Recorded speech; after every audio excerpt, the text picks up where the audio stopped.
என் இனிய உலகத்தமிழ் மக்களே, தாய்மார்களே, பெரியோர்களே, சீரார்களே, என் அருமைச் சீடர்களே, யோக நண்பர்களே, யோக விரும்பிகளே, உங்கள் அனைவருக்கும் என் இனிய காலை வணக்கம். கலைஞர் தொலைக்காட்சி நிகழ்ச்சியில் நலமுடன் வாழ என்னும் பிரிவில் யோகாசனத்திற்கு அதிக முக்கியத்துவம் தந்திருப்பதை நீங்கள் அறிவீர்கள்.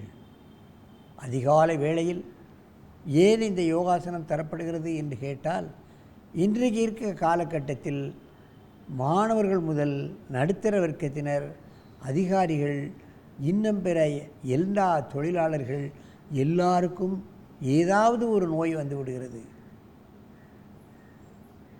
அரசாங்க ஆஸ்பத்திரிகளிலும் கூட்டம், தனியார் ஆஸ்பத்திரிகளிலும் கூட்டம். இந்த கூட்டம் கூடிக்கொண்டே போகிறதே தவிர குறைந்த பாடில்லை. இதற்கு ஒரு விடிவு காலம் வேண்டும் என்று சொன்னால் இந்த யோகாசன பயிற்சாலைகள் தெரு தெருவாக அமைக்கப்பட வேண்டும். கிராமங்களில் ஆனாலும் சரி, நகரங்களில் ஆனாலும் சரி, எங்கு நோக்கிலும் இந்த யோகாசனம் ஆரம்பிக்கப்பட்டால் நோய் என்பதே இல்லாமல் நாம் விரட்டிவிடலாம் என்பதுதான் எனது அனுபவம். 87 வயது எனக்கு. இன்றும் நான் எந்த டாக்டரிடம் நான் சென்றதில்லை. ஏன் மக்கள் இந்த கலைக்கு வரமாட்டேங்கிறார்கள் என்பது ஒரு ஆதங்கம்தான் என்னிடத்திலே ஏற்படுகிறது. அந்த நிலையில் இன்றைக்கு பாருங்கள், நமது அரங்கிற்கு 2 மாணவிகள், அச்சயா 5வது வகுப்பு, எஸ் அன்சிகா 2வது வகுப்பு இங்கே வந்திருக்கிறார்கள். யோகா மாஸ்டர் யோக கலைமாமணியம் நீதிராஜன் அவர்கள் MPA MSc யோகா படித்தவர்கள். ஓசூரில் நெருதான் யோகா ஸ்போர்ட்ஸ் அகாடமி என்பதை நிறுவி அங்கே உள்ள மாணவர்களுக்கும் ஏன் மக்களுக்கும் இந்த கலையை பரப்பிக் கொண்டிருக்கின்றார்.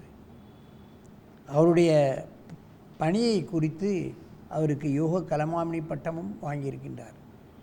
அந்த அளவுக்கு ஈடுபாடு உள்ளவர்கள். இப்பொழுது இந்த 2 குழந்தைகளும் கபோடாசனத்தை செய்ய போகிறார்கள். என் அருமை மாணவிகளே, நீங்கள் பத்மாசனத்தை கலைத்துவிட்டு அப்படியே கூப்பிடப்படுங்கள்.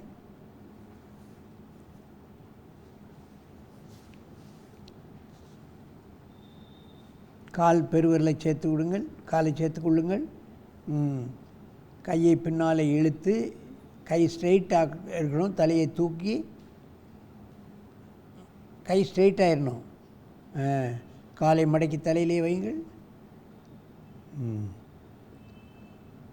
இது சின்ன குழந்தைகளாக இருக்கின்ற காரணத்தினால்தான் அழகாக தலையை தொட்டு விடுகிறது. தலையை தொட்டாலும் பலன் ஒன்று தான். நீங்கள் வயோதிகத்தில் 40, 50, 60 வயதானாலும் நீங்கள் தலையை தொட முடியாவிட்டாலும், கையை நேராக ஆக்க முடியாவிட்டாலும் உங்களுக்கும் ஒரே பலன்தான் என்பதை நீங்கள் தெரிந்து கொள்ள வேண்டும். ஆசனத்தினுடைய முக்கியத்துவமே அதுதான். முயன்றாலே உங்களுக்கு முழு பலனும் கிடைத்து விடுகிறது. நிறைய தடவை நான் சொல்லியிருக்கிறேன். முழுமைப்படுத்த வேண்டும் என்ற அவசியம் கிடையாது.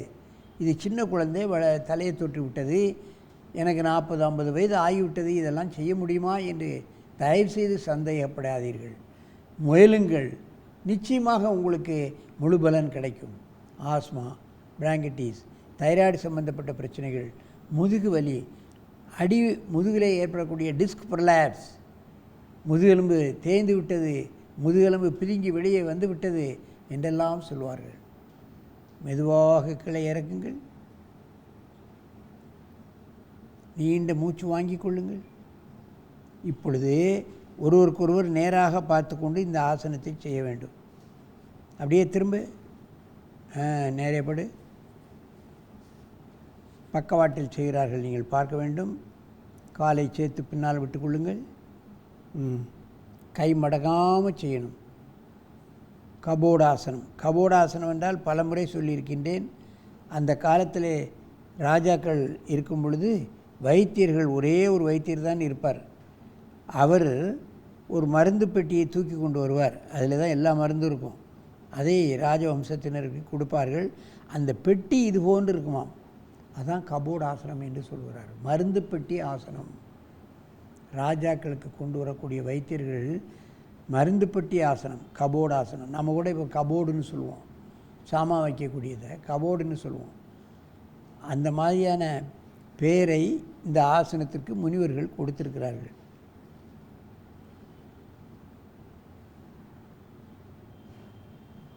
மெதுவாக இந்த ஆசனத்தை இறக்குங்கள்.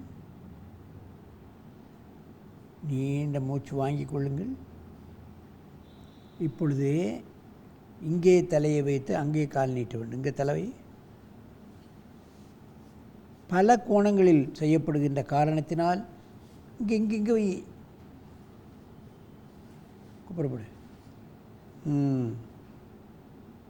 காலை பின்னால் நல்லா விட்டுக்கோ. தலையை தூக்கி அதுக்கப்புறம் காலை மடக்கணும். கையை ஸ்ட்ரெயிட் பண்ணிக்கோ. கையை ஸ்ட்ரெயிட் பண்ணிவிட்டு தலையை தொடணும். பார்த்தீங்களா? தலையை தொட முடியவில்லையே என்று நீங்கள் வருத்தப்பட தேவையில்லை. சின்ன குழந்தைகளுக்கு ஃப்ளெக்சிபிலிட்டி அதிகம், அவங்க தொடுகிறார்கள். வயது ஆக ஆக முதுகெலும்பு இறுகி விடுகிறது, முழுமை அடைந்து விடுகிறது. ஆகவே நீங்களும் முயன்றாலே ஒரு காலகட்டத்தில் தலையை தேடக்கூடிய எந்த வயதிலும் தலையை தேடக்கூடிய தன்மை வந்துவிடும். நிச்சயமாக பழக பழக வந்துவிடும். பல்வேறுபட்ட நோய்களை நீக்கக்கூடிய அற்புதமான ஆசனம். பெண்களுக்கெல்லாம் இப்படி தைராய்டு வந்து விடுகிறது. அதன் காரணமாக அவர்களுக்கு மாதவிடாயில் பிரச்சனைகள் வந்து விடுகிறது. தைராய்டு வந்துட்டாலே ஆள் குண்டாயிருவாங்க சில பேர். இந்த மாதிரி பல பிரச்சனைகள் பெண்களுக்கு. நுரையீரல் சுருங்கி விடுகிறது. ஹார்ட் சம்மந்தப்பட்ட பிரச்சனைகள் வந்து விடுகிறது. முட்டு பாதங்கள் பிரச்சனைகள். அப்படியே இறக்குங்க. நீண்ட மூச்சு வாங்கி கொள்ளுங்கள். அப்படியே எழுந்து பத்மாசனத்தில் உட்காருங்கள். அங்கே பார்க்க அப்படியே பத்மாசனத்தில் உட்காரு. என் அருமை பெரியோர்களே, தாய்மார்களே, யோகாசனம் என்பது சர்வரோக நிவாரணி, எல்லோரும் செய்யக்கூடிய ஆசனம். மற்றபடி ஜிம்முக்கெல்லாம் போனால் அங்கே வெளியே போக வேண்டும், நேரங்காலம் இருக்காது. ஜிம்மு செய்தால் உடல் இறுகிவிடும். எல்லா காலங்களிலும் செய்ய முடியாது. இது நாம் வீட்டிலேயே எந்த செலவும் இல்லாமல் நாமே நமக்காக டாக்டராக மாறிக்கொள்ளக்கூடிய ஒரு அற்புதமான பயிற்சி இது. ஆகவே இதை எல்லோரும் வீட்டில் வயது வித்தியாசம் இல்லாமல் பழகி நோயற்ற வாழ்வே குறைவற்ற செல்வம் என்னும் பேற்றினை பெற்று நீங்கள் நீண்ட நாள் நோயின்றி வாழ வேண்டும் என்று கேட்டு உங்களிடமிருந்து விடைபெறுவது ஆசனம் ஆண்டியப்பன். வணக்கம்.